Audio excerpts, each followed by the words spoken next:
And so I remember, thank y'all for coming back again. Thank you for patience. But I remember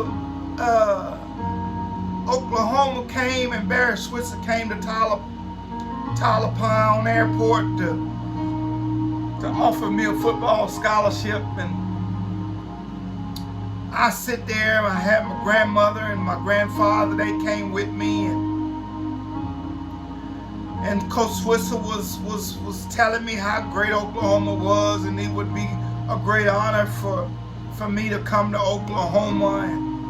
And I sit there with a frown on my face, and I told Coach Switzer, I don't know if I can play at Oklahoma, because only junior colleges have been offering me football scholarships.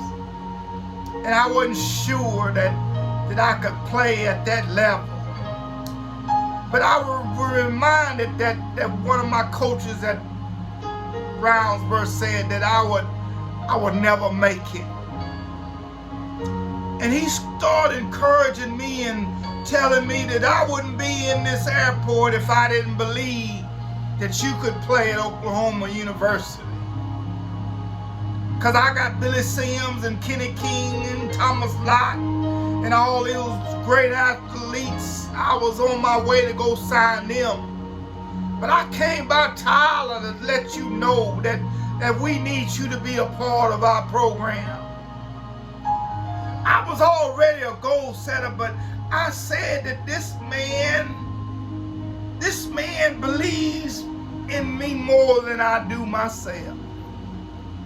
Because I was still seeking God and the direction that he had for me.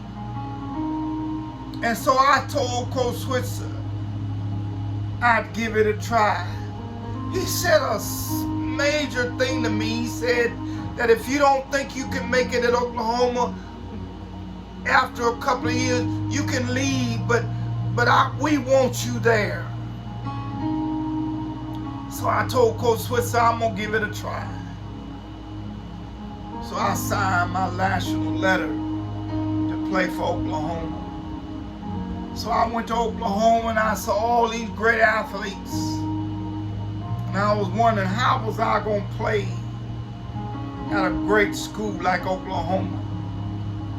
My brother had later and went to North Texas and was a senior in North Texas, and he hurt his knee, and he had all the NFL coaches coming to go watch him play because he was such a great player.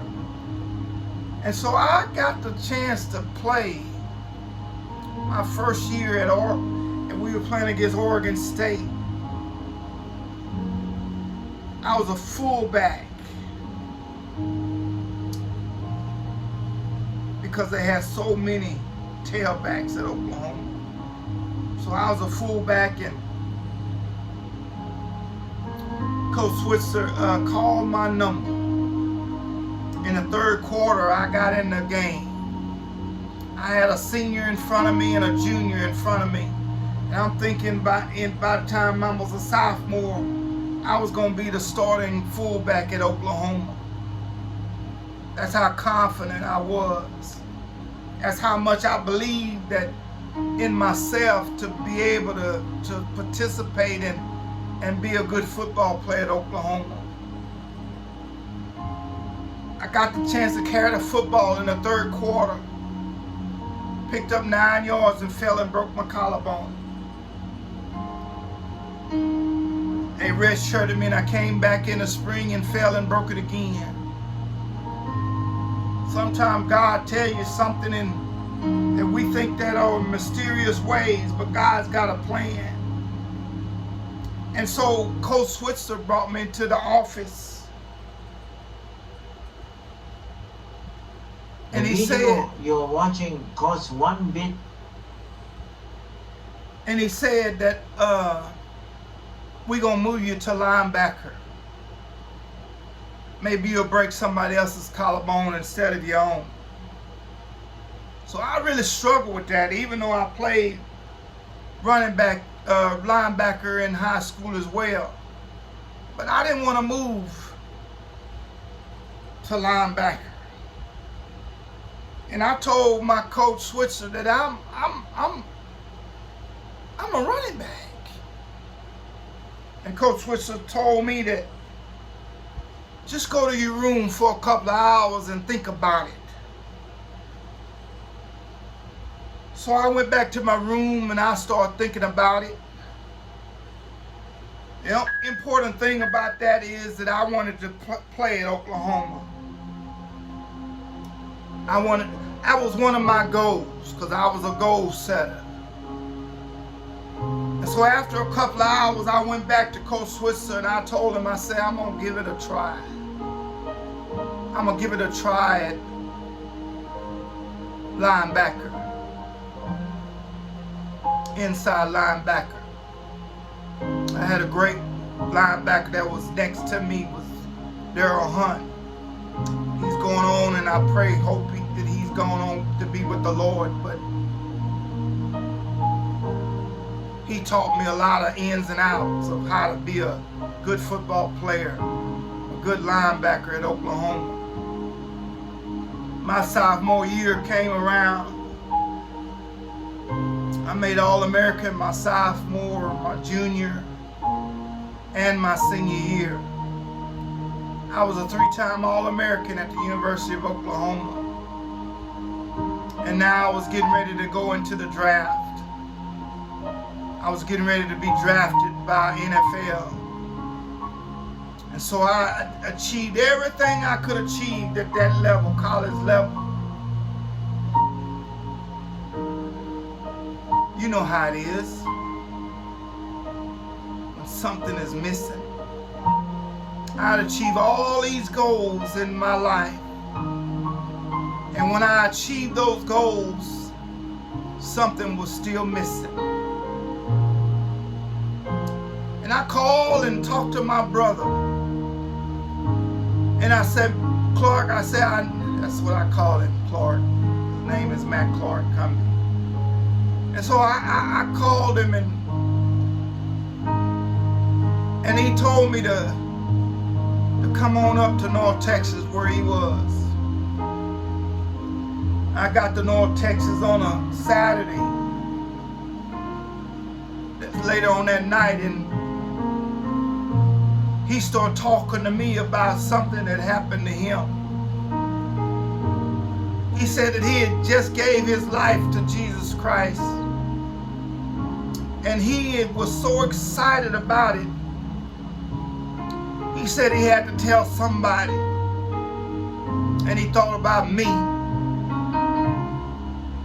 And I told my brother, I said, aren't we Christians already?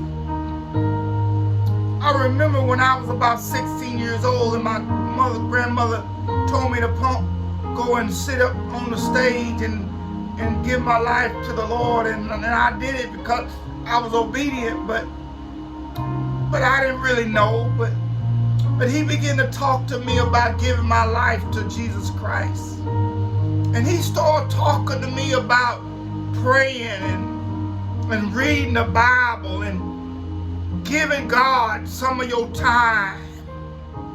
We need to give God some of our time.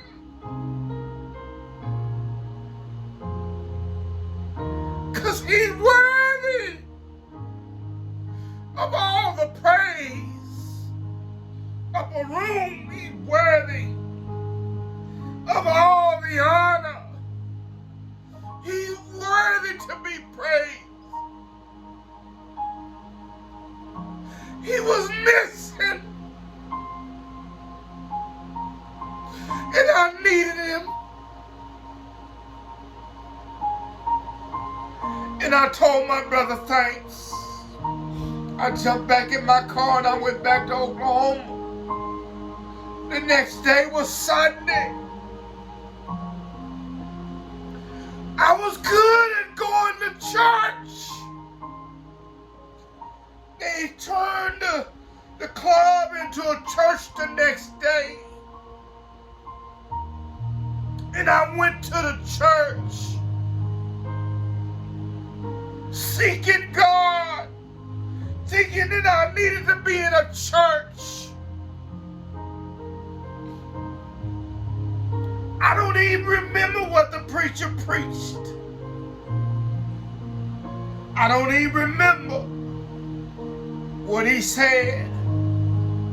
And I'm going to tell you in the third part of this message.